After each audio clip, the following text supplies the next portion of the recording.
got plenty of. I'm going to sit on this side so I can see. Let me know when you're ready. That's No worries. So we're not putting any makeup good. on you unless you want. We are not putting any makeup on me. Okay. I had a feeling. How's my lipstick? Good? Your Okay. lipstick is good. Okay, good. Delish. Just checking. My hair color? Hair color is good. Okay. Let me know when you're rolling, Scoot. I'm rolling and ready when you are. So this little video is from my daughter Samantha, by her request. You were born on March 23rd, 1989, at 3:24 in the morning. You're still a night owl now. So I didn't know how to approach this or what to say, or just kind of like what kind of order I should go in. So as most things take a village, I have asked my friends in the studio here to kind of like walk me through some stuff, ask me some questions, and we'll see where it goes from there. So I will turn it over to my interviewer, Marissa. So, do you remember what the weather was like that night? That night or that morning, it was cold. It was March. We had been in the hospital multiple times with her mother had gone to labor prematurely multiple times, and we were finally there, and we were in the hospital for probably almost 2 days at the time she was born. And then she finally came out, and she was beautiful. She had 10 fingers and 10 toes, looked great, looked healthy, and that's all we really hoped for. And then, the next day you're like, okay, take her home. It's like, take her home? Where's the manual? There is no manual. But we seemed to make it through the first little bit and, continued on from there. So two things. When I ask you a question, just restate the question and your answer. Okay. And then also try not to bounce your knees. Sorry. Next question. Who came up with the name Samantha? Who came up with the name Samantha? I think we agreed on that. We had a boy and a girl's name. Her middle name is Lee. I came up with that. And I remember when she was little, she didn't like Samantha so much, and she wanted to change her name to Crystal. So every now and again now I still ask, Crystal, how are you today? And she just kind of laughs at me. And why is this birthday significant? Well, Samantha's going to be 30 in a couple more days, and it's a big birthday for her. I mean, it's a big birthday for everybody. The dirty 30, it's a long time. I don't know how she could be 30 because I'm only 31. But it's that new math these kids do nowadays. And what is one of your favorite early memories of Samantha? Favorite early memories when she first started to talk and she first started to walk. She was always a beautiful child, and she was always happy and smiling. And what was her favorite Christmas present that you've gotten? Let's see, her favorite Christmas present when she was probably 1 year old was the wrapping paper, like all 1-year-olds. Through the years, there's been so many different presents. I always try and pick something special to fit her, the person that she is and the person that she's become. Do you have any examples in the last, let's see, what'd you get her at 21? What did I get her at 21? I got her at 21 a hotel room for her and her friends because they wanted to party in a hotel. So I said, sure, here you go. And, and here's some cash and some other items that you wanted. And that was it. Nothing really memorable. I know that when she was just about 18, I took her on a trip to, where did we go? Jamaica. And it was a lot of fun, just me and her, and a lot of good bonding time. Name 3 things about Samantha that you love the most. Her sensitivity, her sense of humor, and her ability to show empathy and sympathy and just be really kind to people. So say that again and say 3 things about Samantha that I love the most, or however you want to phrase it. Okay, so the 3 things are 3 of the things that I love about Samantha the most is, she is a very gentle soul. She's very loving. She is so sweet, and she's empathetic to other people and very good to other people. What are your favorite things to do as father and daughter? What are my favorite things to do with father and daughter? We do a lot of dining out, a lot of lunches and things like that. We've done some travel together. We call them adventures when we get lost in the car. Those are always fun. And what do you think was her greatest accomplishment so far? So, what do I think her greatest accomplishments were so far? I think, well, she graduated college. She did a great job there. English major, 4 years out on time. Um, she's turned into just a wonderful person. I think just the person she is a great accomplishment. She works really hard, and she's got a good ethic. What have you learned from her? What have I learned from her? I've learned to try and be more patient and more understanding of people's feelings, where sometimes I am not because sometimes I'm not. Sometimes you're not. Sympathetic to people or, patient with people.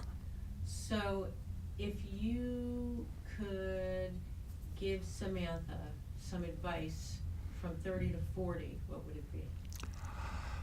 Well, my advice to Samantha would be from 30 to 40, keep working really hard. Find your passion, find your career, build your life, save for the future. Work hard now and you can enjoy it later. So let's talk about you, because she wants the video to also be about you, right? Well, the video that my daughter or Samantha has asked me for is,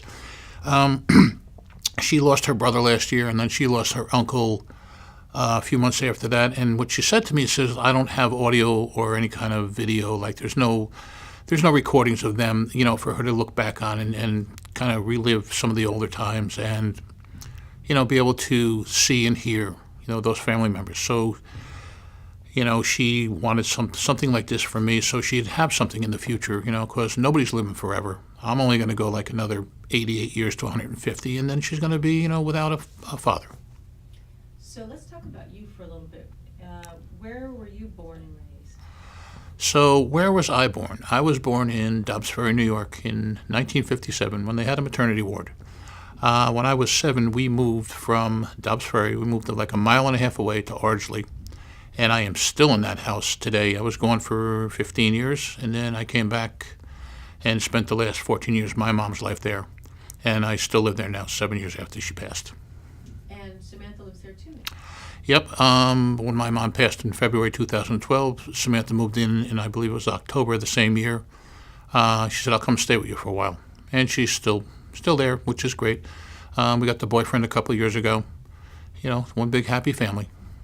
So what was it like growing up in Ardsley? What kind of kid were you? What was it like growing up in Ardsley? So Ardsley, was your typical suburban area in, the 70s and 80s when I was growing up. I was a little mischievous, shall we say. My brother led me down some silly paths where we got in some stupid trouble when we were kids. Nothing bad, nobody got hurt, just dumb stuff. But growing up in Ardsley was pretty okay. I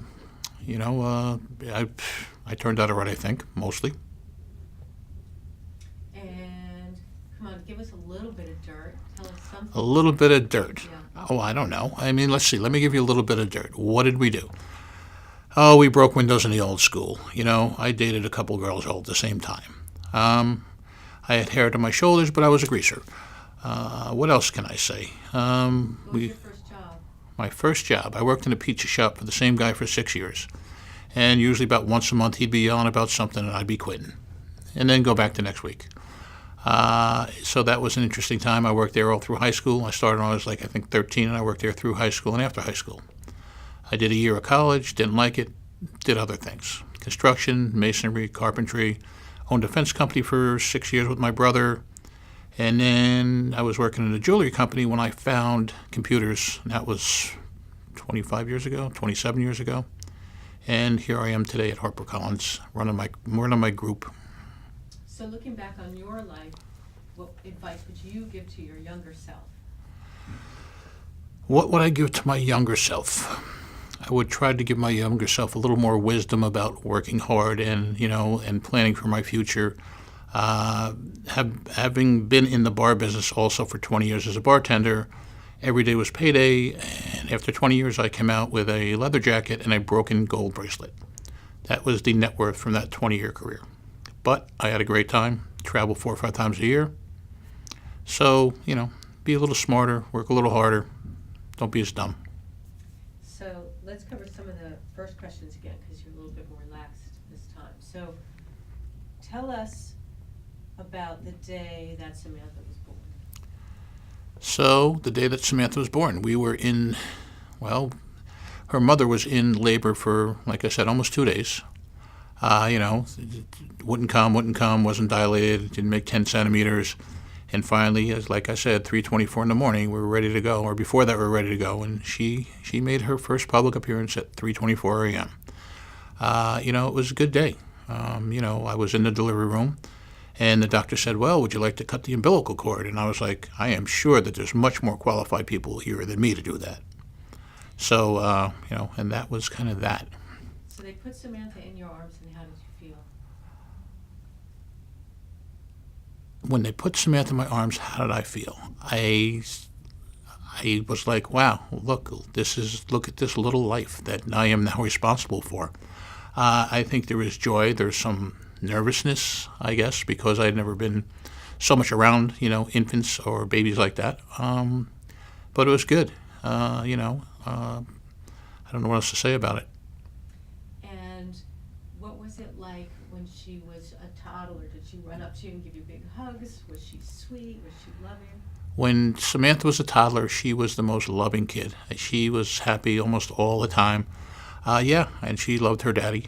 I remember when she was an infant, or, like maybe a year and a half old, then I would get ready to go to work, and I'd pick her up and, give her a little pat on the back. She'd throw up on my shoulder most of the times. So I had to go back, get a shower and change, and, go back to the bar and go to the bar to work. Loving child. And what was your first Christmas like with her? First Christmas. What was my first Christmas like with her? So, of course, as, new parents, well, me being a new parent, her mother having had a child before, you buy all these beautiful things for the kid, and the thing they would like most is the wrapping paper. And did she have any pets? We had cats when she was younger. I think we had 2 cats, or maybe 1 cat. I don't remember. So I love animals, but with the way I work, I don't have animals now. So tell us a little bit about what you wish for Samantha's future. What do I wish for Samantha's future? I wish for her happiness, joy, success, prosperity, love, children if she is a mind to have them. Just all the best things. For all the pain that's come, let's hope that's enough. Hopefully there'll be, not hopefully, but in the future there'll be pain, there'll be loss. But, between here and there, I hope there's, just joy and love and happiness and everything good. And, she's seen enough bad for now. I think that's great. Do you want to say anything else? Nope. So, story of a life. Part something, I don't know. Maybe there'll be more someday down the road. We'll see. Still want a little bit more dirt on you, Bingenheimer. Well, I'm not putting that on camera. And you can leave that in there, too. You don't have to take that out. You're going to leave all your questions in, right? Or are you going to cut them out? I'll cut myself out. I don't think you should. You can leave them in there. It's fine. Well, usually the way, if you restate the answer, Right? you don't even need my What's the difference? This was a takes a village moment. This was a collaboration between, Marissa and Scooter and Alex and Jeff. You get what you want. I think, I'd take it raw. I don't even know if you need to cut it. All right. What do you think? It's for my daughter. It's not like it's going to go out, it's not like it's going... I know, but we want to give her the treatment. full that bing. we give- No, full bing. well, if you want to give me raw and if you want to cut it later, that's fine. Do you want me to cut in pictures of her and pictures of you? Maybe, I don't know. But let's give it to her raw. And if, and as time permits, it doesn't have to be right away. It could be a month from now. You can cut it the way you think you'd want to cut it, the way you normally would. All right. I appreciate it, but I don't want you to take any time for this. You took a lot of time here. You took a half an hour with me. But I'd like to see it raw, too. Okay, you got it. 'Cause Hey, you know we would- how long you guys know me? I'm a raw kind of guy. I'm saying? No, seriously, you know what I'm saying? It's like, if this was going to be something for the business or something that was going to go out, general public, whatever, I'd say, yeah, let's dust it, let's, cut it up and let's make it look pretty, but it's my daughter. And I think she will appreciate, all of it. Whether it's, me stammering or whatever, it's my first time on camera for real. You did great. Thank you. You didn't look I was a little nervous. You didn't look nervous. That's why I was tapping my feet to start with. Well, that. When you told me this, what, you couldn't tell? That's not nervous. I thought you were about to break into amusement. I thought. Well, if I didn't know we could do that, I would've done that. You could always come back. Next time. The camera's still rolling if you have a song. No, it's still rolling? No. It's awesome. We can just cut that out. You leave that in there. No, but really, thank you. I appreciate it. It was so sweet of you. Sure.